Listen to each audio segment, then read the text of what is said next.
अण्णासाहेब पाटील महामंडळाचे अध्यक्ष नरेंद्र पाटील आपल्याबरोबर आहेत. पाटील साहेब, ही उद्विग्नता कशासाठी नेमकी आता?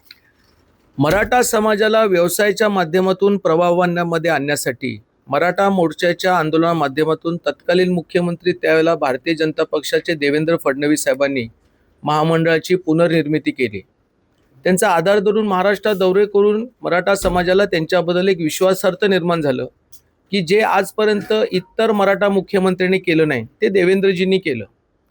आज परिस्थिती अशी झाली की अधिकारी आल्यानंतर इतके अडथळे निर्माण केलेत मराठा समाजाच्या नवीन प्रमाणपत्रासाठी करिता. हे दिसून येतं की कुठेतरी अधिकारी मराठा समाजामध्ये आणि सरकारमध्ये अंतर निर्माण करण्याचा प्रयत्न करतोय. आणि विशेषतः आदरणीय देवेंद्र फडणवीस साहेबांनी मराठा समाजामध्ये अंतर जेवढं जास्त निर्माण होईल यदा कदाचित त्याच्यामध्ये चांगल्या प्रकारे काहीतरी मानधन किंवा त्याचं प्रमोशन होणार असेल म्हणून हे प्रयत्न करत असताना याला कुठंतरी खीळ बसली पाहिजे, हे थांबलं पाहिजे, याचा आमचा प्रयत्न आहे. मग याला जबाबदार कोण? सत्ताधारी नाहीत का ज्याच्यावरती नियंत्रण असतं ज्या अधिकाऱ्यांवरती? नाही, असं आहे की याच्यामध्ये जबाबदार पहिल्यांदा तर तो अधिकारीच आहे.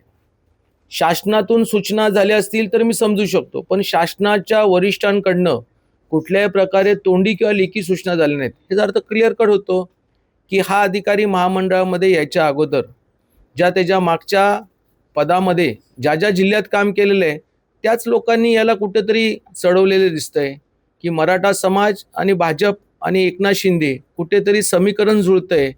आणि मग हे जुळलेलं समीकरण कसं तोडायचं, तर मग अधिकाऱ्याचा वापर करून हा महामंडळामध्ये अडथळे निर्माण करणं हा कार्यक्रम राबवलाय.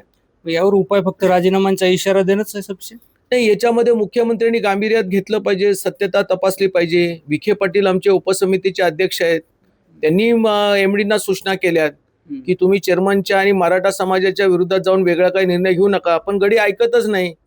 मग शेवटला मी तरी काय करू? मी पण साहेबांचा मुलगा आहे, मराठा आहे. माझ्या समाजाचा जर फायदा होत नसेल तर ते पद माझ्याकडे घेऊन ठेवून करू काय? मिरवायला मी काय मोकळा माणूस नाहीये. मिरवणं हे आमचं काम नाही. संघर्षातून आम्ही निर्माण झालेलो आहे. आम्ही पण कामगार चळवळीतली माणसं आहोत. आंदोलन करणं आणि एखाद्याची बरोबर कार्यक्रम वाजवणं आम्हालाही येतं, पण शासनामध्ये पद असल्यामुळे आमच्याकडे मर्यादा आहे. ज्या दिवशी पद मी राजीनामा देईल, मंजूर होईल, त्यावेळेला मी किती रगील आहे ती माझ्या पद्धतीने मी दाखवून देईल. चळवळीतले नरेंद्र पाटील फक्त इशाराच देणार आहेत? नाही, आम्हाला कधी काय करायचं आहे ते आम्ही थोडी ना टीव्ही मीडिया घेऊन करणार आहे. आम्ही आमचा कार्यक्रम करणार आणि तो पण करेक्ट कार्यक्रम करणार. थोडं आम्ही निमंत्रण देणार आहे, उद्या येतोय, बघतो, करतो, बिलकुल नाही. कार्यक्रम झाल्यानंतर कळेल. पाटील साहेब, आर्थिक गोष्टीबरोबर सामाजिक गोष्टीचं मला तुमच्याकडून जाणून घ्यायचं आहे.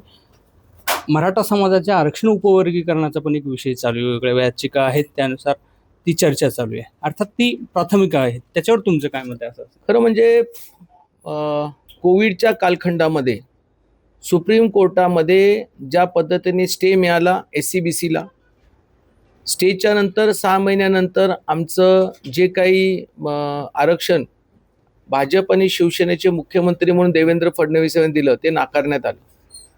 आणि त्याच्यानंतर जे आम्हाला त्रास झाला तो आजपर्यंत तो मिटला नाही. मला असं क्लिअर कट वाटतं की या समाजामध्ये सगळ्याच प्रकारची लोक कार्यरत असताना आर्थिक निकषावरचं आरक्षण हेच भविष्यामध्ये टिकणार आहे, ज्याला आम्ही आता EWS म्हणतो. EWS मधून देश पातळीवर, राज्य पातळीवर असंख्य जाती ज्यांना आरक्षणाच्या सवलती मिळत नाहीत ते सगळ्यांनी आता फायदे घ्यायला लागलेले आहेत.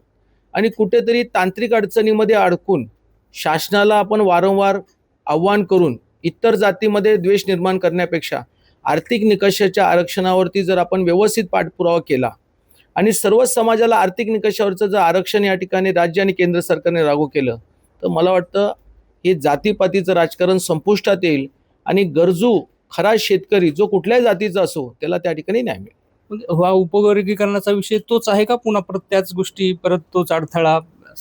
नाही, बघा, EWS हा विषय वेगळा आहे. उपकरणे वर्गाचा जो विषय तुम्ही मांडताय तो सरकार दबारी आणि केंद्र सरकार किंवा राज्याच्या काही घटना त्यामध्ये अभ्यासक्रम आहेत, समिती आहे, त्या अभ्यास करतात.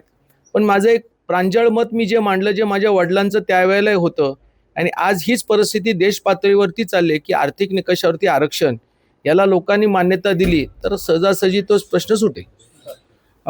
मनोज जरांगे पाटलांनी गेल्या काही दिवसापासून जे प्रमाणपत्र मिळत आहेत किंवा रद्द होत आहेत पडताळणी झालेले, त्याला घेऊन सरकारवरती बऱ्यापैकी रोष व्यक्त केला. त्याच्याबद्दल तुमचं काय मत आहे? शासनाची भूमिका स्पष्ट आहे.